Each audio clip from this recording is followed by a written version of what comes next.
It's a great day. My name is Shay Brown, the happy entrepreneur, and welcome to the Happy Entrepreneur Show, the number one business development and revenue focused late night show in the country where we are on a mission. And our mission is to inspire. Our mission is to empower. And our mission is to provide you, the entrepreneur, with all of those resources that are necessary to execute that big vision you have for the people you were called to serve. And on this particular episode, we have the one and only Toni Moore, Esquire. By the way, I want to make sure I add that on at the end, by the way.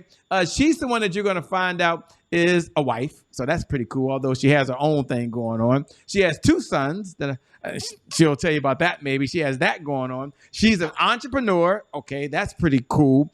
She also has a business that's called the Wealthier Business Solutions. That's pretty cool.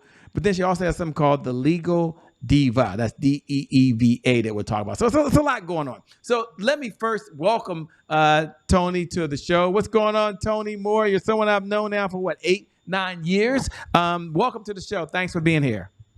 Thank you for having me. It's always a pleasure.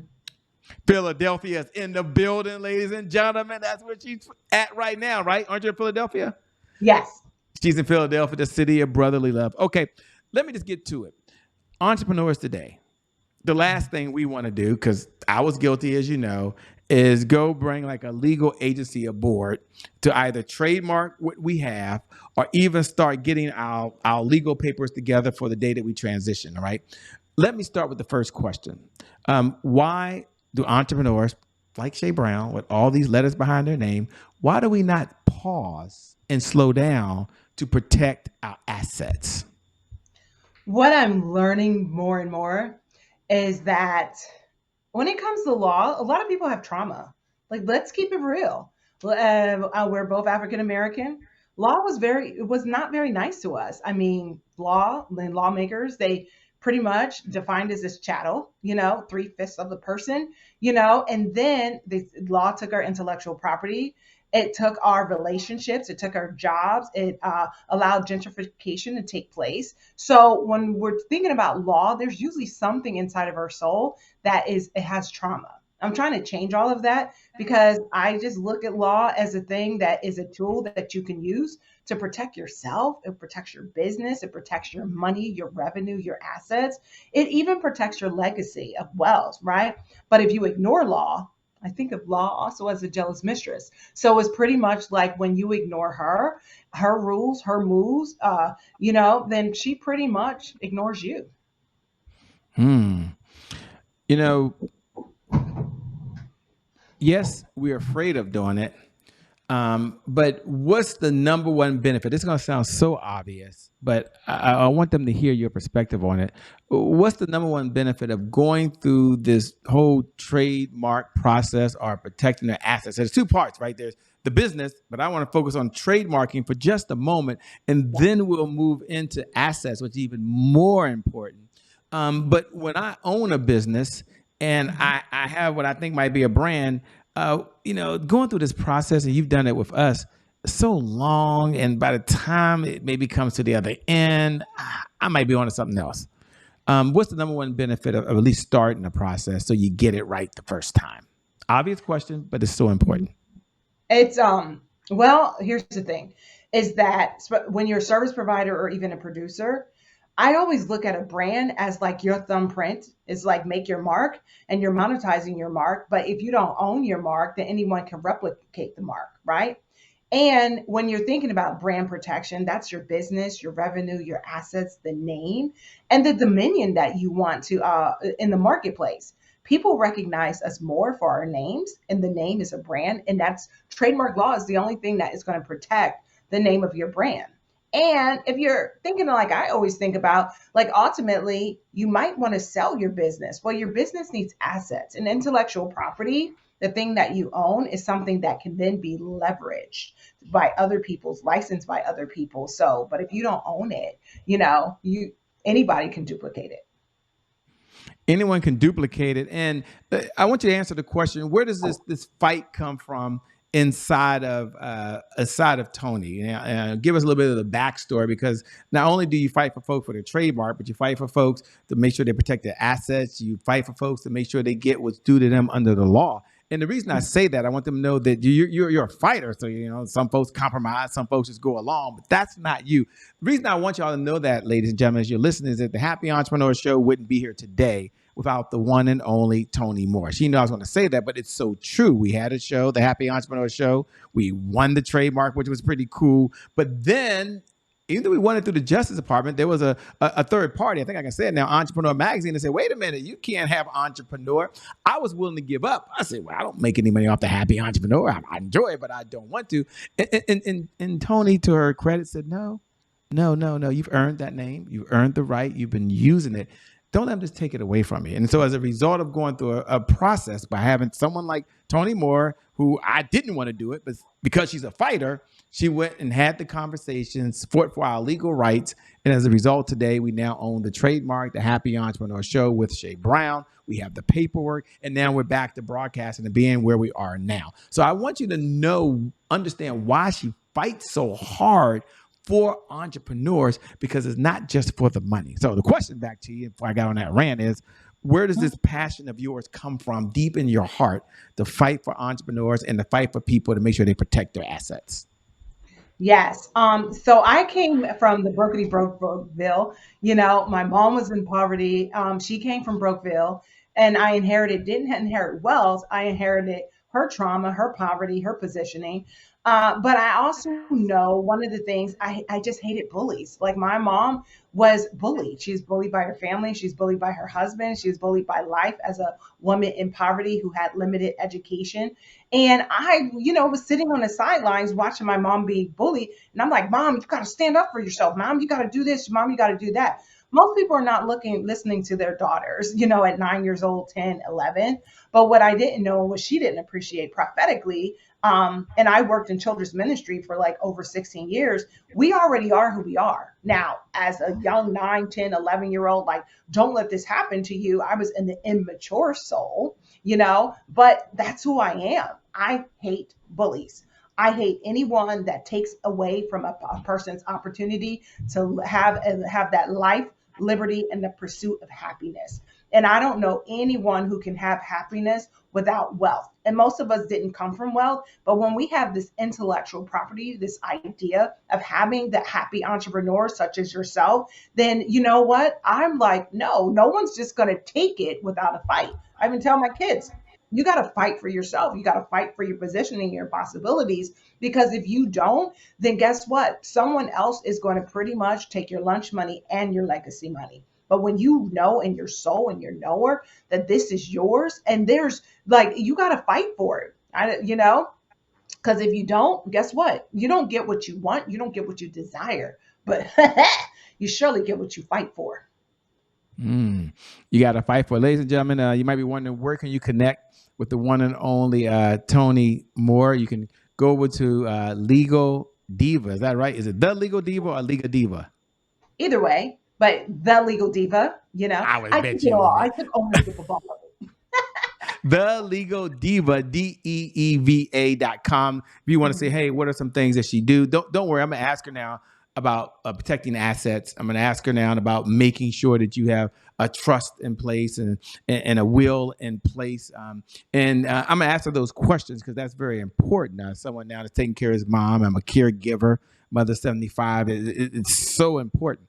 And so go over to www.thelegaldeva.com. Again, www.thelegaldeva.com. And you can see where she's at and make sure you connect with her and make sure you follow up and stay in the conversation. My question to her now is, when is the right time to consider getting a trust? I'll say it like that, versus a will. And the reason I say that, because I really didn't know the difference, right? I was like, well, as long as I got a will, I should be fine. And someone said, well, you should have a trust. And I'm like, okay. And it got very, very confusing. So I know it's kind of unfair, but in the time you have, break down the will and then the power of the trust, so we kind of understand where we are.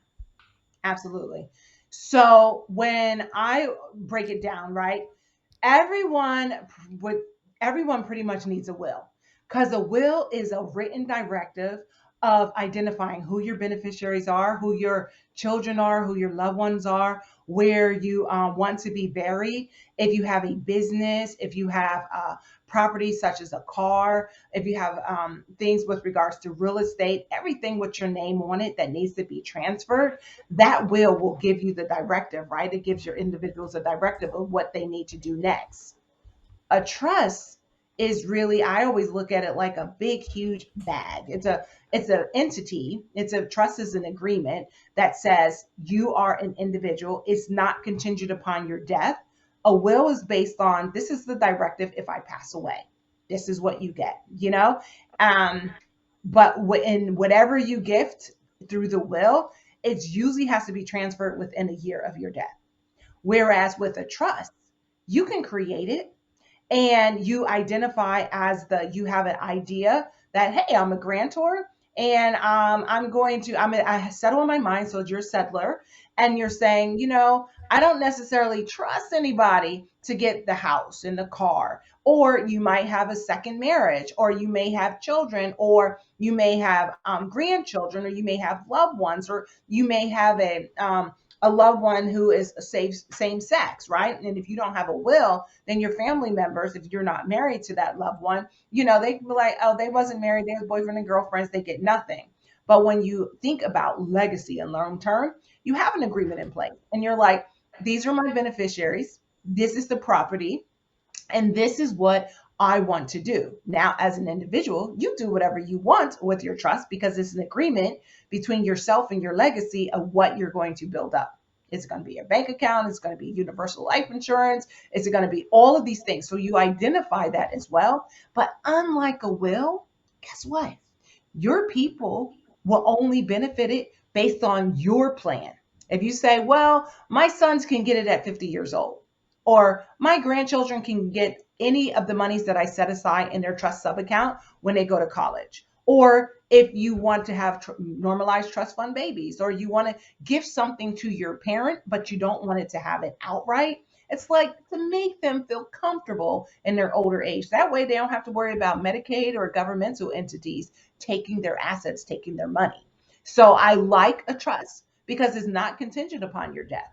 I also like a trust because you get to dictate what's next. Do they get outright benefit? Or do they get a huge, trust fund distribution? Do your family members who can take from the trust, do they have to meet certain goals and achievements? So one of my clients, it was like, my kids can't get it until they're 50, because I want to make sure that they don't splurge through it. Now, if they need it, they can write a proposal. So that's also the beautiful thing with regards to a trust.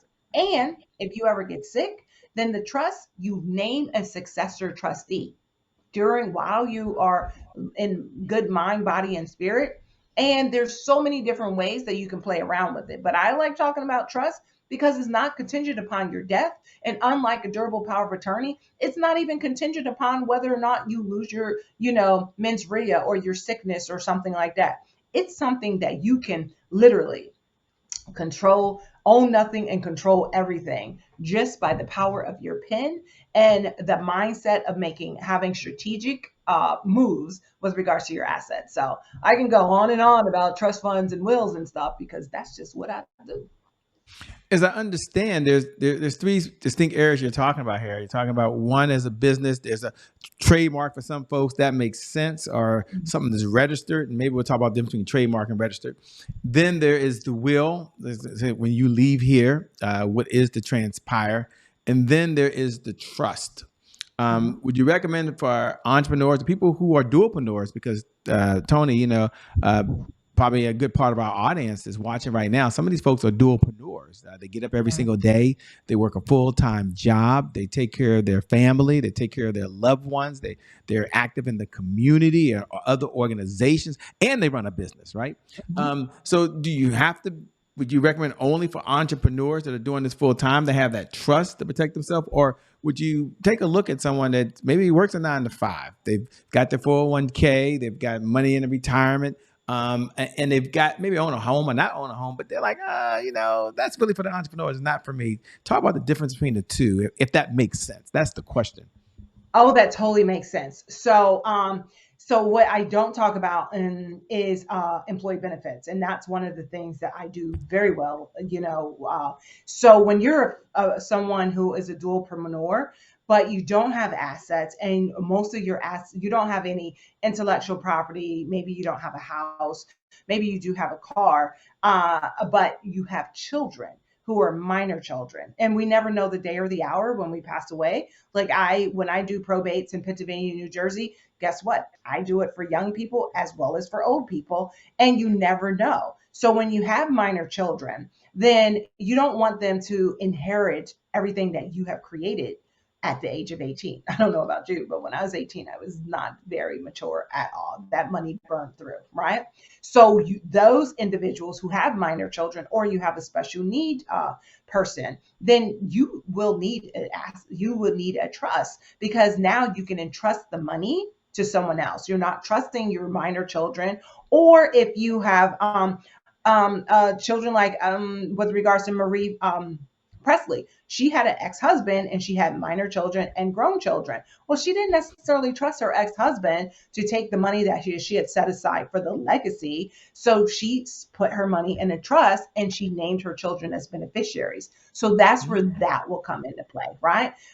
When you have special needs children. Special needs, eventually someone's going to need Medicaid, but if you give that money outright to a special needs person, government benefits, the government will take over, because with Medicaid, they're going to do a 5-year look back to see what they have accrued, and they're going to take it all away except for $2,000 and $40 a month. Now it goes up by pittance on a dollar, but that's where a trust, an irrevocable trust, but that's a different conversation, would come into place. When you are an entrepreneur, and I work with so many entrepreneurs because they're creative by nature, and it just makes my heart proud, right? When you're an entrepreneur and you have the business and you have the brand and you have, intellectual property, and on top of that, you have real estate, several of them, and you know within your soul that your family members, they don't have that financial fluency. Like financial literacy is okay, you know the difference between a stock and a bond and a mutual fund, and you know that you're supposed to reduce debt and buy insurance. But there's a different stake when you're an entrepreneur, especially one who's building generational wealth. That's definitely when you need to really start thinking about having a trust in place. Because if your family, I'm talking to you, inherits your business, will they run it into the ground because they don't know? Because if you're not sure within your knower, then you need to set up a trust, because initially you can be the trustee, and then you can then hire someone else, or you can appoint a family legacy board, or you can appoint someone who will take care of the business and then gift the family the proceeds of the profits. But that can only be done through a trust. Whew. Man, I'm going to suggest everyone head over to www.thelegaldiva.com. Go over to www.thelegaldiva.com. I'll ask this question as you're heading over there, because you might be saying, Shay, am I the right person to even go over there? I have no idea if Toni's taking on additional clients. I have no idea if she's even interested. Take a moment if you can, and kind of frame the type of individuals that your practice is looking at bringing aboard, or would consider even working with them, right? So take a moment so they know if they're the right person. Now, if you're not, it's okay. You can still pay this forward to someone else. I got a call today, or a text message this morning from someone who was looking for someone just like Toni, and I sent them Toni Moore's name, right? And they're in a situation where they received, I believe, a cease and desist order because things weren't in order, if I'll say it like that. And cease and desist means stop your roll, pause, don't do anything else until there's a conversation. Anyway, here's the question. What type of clients are you looking for, Toni, these days? I actually really like entrepreneurs who appreciate that law is something that they do need a legal agency behind them, that they're not trying to do it yourself, that they do have questions, that they know that law is more than a form, right? It's literally a strategy that's going to help them strategically secure their business, their revenue, their assets, the name of their business, and also their dominion in business, their dynasty, right? So those are the ones that make my heart proud, because at the end of the day, entrepreneurs are problem solvers. And I do like that they have identified themselves with a growth mentality and that they are going to pretty much change their socioeconomic class through entrepreneurship. I love working with entrepreneurs because that's who I am. That's who I be. And I tend to make sure that they don't get bullied by people who want to shut them down because they're new in the business. And I also like individuals who are like, you know what, I didn't come from wealth, but I can build it. But it's not just about building it. It's not just about marketing it. It's not just about selling it. But how do you secure the legacy of your business and the legacy of your brand and the legacy of your revenue and your assets and your name and even your dynasty? I can't think of it. You can't secure. I always tell people, guess what? At the end of the day, a legacy without money and assets, it's just a story.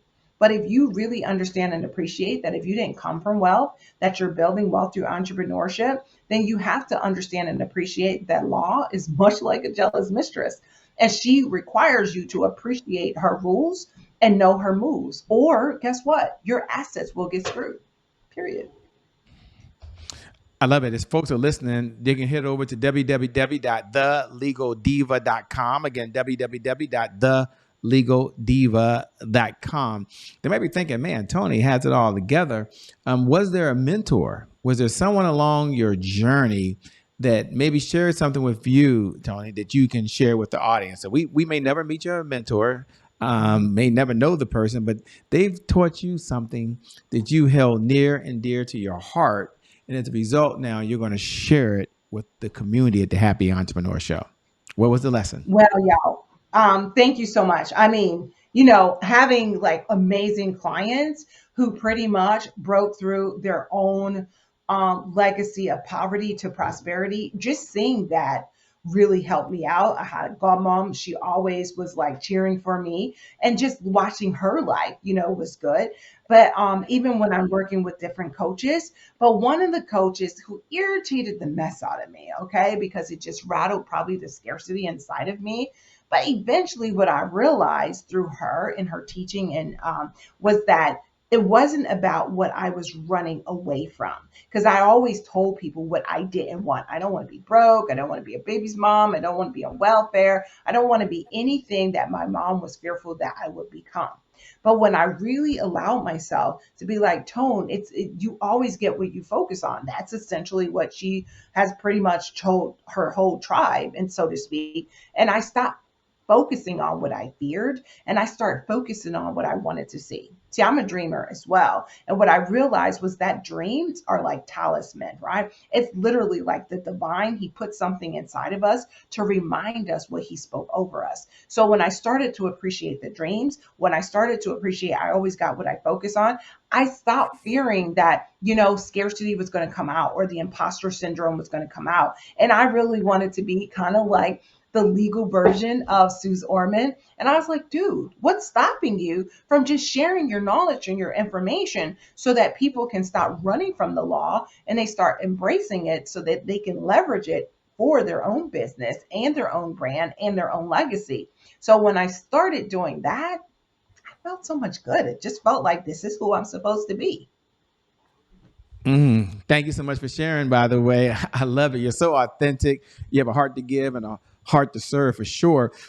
Let me go ahead if I can. We have a segment here, Toni, called Today is My January 1st. And don't you just love to say those words? Like today, in this moment, is my January 1st. And for those folks that are new, I'll explain what today is my January 1st is. And for all the family who are back again, thank you so much for watching. You can go and say those words right now. Like today is my January 1st. Here's what it means. It means that today is a fresh start.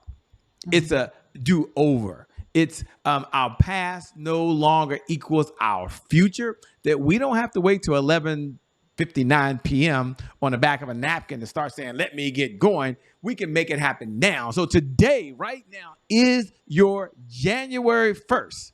So Toni, when you hear those words, today is my January 1st, my question to you is, what do you hear? And what does it mean to you? So when I hear today is my January 1st, that just means this today I get a chance to start over. Oftentimes when we look at January 1st, people have some New Year's resolutions, right? I just be like, you know what? This is what I resolved to do. And you just get away from some things. But when it's a January 1st, this is the new thing. It's a new year, it's a new you. So, I like it because when you remind me today is my January 1st, I also remind myself that weeping may endure for a night. It may endure for in 2022, but guess what? Joy comes when you allow yourself to appreciate that the new beginnings within you, it can start as soon as you name it and claim it. Name it and claim it. I love it. Tell them, Toni, once again, how they can best connect with you. Yes.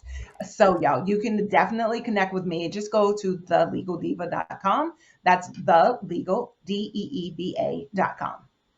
Good. I want to give you the last words, the opportunity to say a few words as we close out, maybe to empower and to inspire folks that are watching. First, let me say thank you so much for being on the Happy Entrepreneur Show. You're not a stranger to this. You are family. Because of you, the Happy Entrepreneur Show exists. Otherwise, it'd be in the file somewhere. So thank you for all that you do. Thank you for breathing life into the show. And thank you for allowing us to bless so many folks and impact humanity. If I boil down all my mission in life to two words, and Shay, what are the two words? It's the impact humanity by the stories and voice of other folks. So your closing comments to those entrepreneurs that got to get back to work. They got to get back to helping other individuals. They got to help get back to building their business. Thanks again for being on the Happy Entrepreneur Show. Thank you so much. So the last closing words that I want to do is as a moment of inspiration. Yeah, lawyers are motivators too, right? Especially with me, I've had a wealth of information, and I just want to remind you and encourage you that at the end of the day, a legacy is a story that you are building, a story that you get a chance to live, and then you get a chance to leave. So even if you didn't come from wealth, guess what? God has given you 6 inches between your ears, and it's intellectual property. It's the IP, it's the ideas, it's the potential, it's the possibilities, it's the products that you can create, infinite possibilities of having profits. So I want you to understand and appreciate that law. Once you appreciate that at the end of the day, business is a game and there's rules. Like every other rule, you got to know the rules and appreciate the rules so that you can maneuver strategically around them. So the law is not something to be ignored. It's definitely something that you can utilize in your business to protect your business, protect your revenue, protect your assets, protect your name, and protect the dynasty that you're building. So if you need some assistance appreciating the legal side that's pretty much governing your realities, feel free to contact me, the Legal Diva. I talk a lot on Instagram. We have shows. We even have the Legal Diva show where we're just going into different areas of the law to help you understand and appreciate that it's not something to be ignored. I wouldn't even say to be adored because most people ignore the law, but I never want you to have to learn the law when you're on the wrong side of the law. So thank you so much for having me, sharing this information, and appreciate that at the end of the day, when you're unleashing your possibilities, when new levels, new legacies, but also with new levels, you need new strategies because the thing that got you to 50,000 is not going to be the thing that gets you to 100. And if you want to be above and beyond the 70% who just end up like their parents, then you're going to have to do something more. You're going to have to build your own entity and you're going to have to appreciate the legalities that's governing your realities. I love it. Thanks again for being on the Happy Entrepreneur Show. We appreciate you. For those folks that are just tuning in, we want to thank you. Thank you for all that you do. Thank you for being here. I want you to know that you're amazing. You're incredible. And for you, today is your January 1st, and your best is still yet to come. Your best is yet to come. Your best is yet to come. With that being said, my name, by the way, is Shay Brown, the Happy Entrepreneur. Make it a great day, everyone. We'll make some good things happen. We connect again next time. Remember this, though. Time is long. It really is. Life, on the other hand, is very, very short. So you got to live in that moment. And you got to make it count. God bless you. We wish you success. Thanks a lot. Bye-bye, Toni. We're out, everybody. Peace.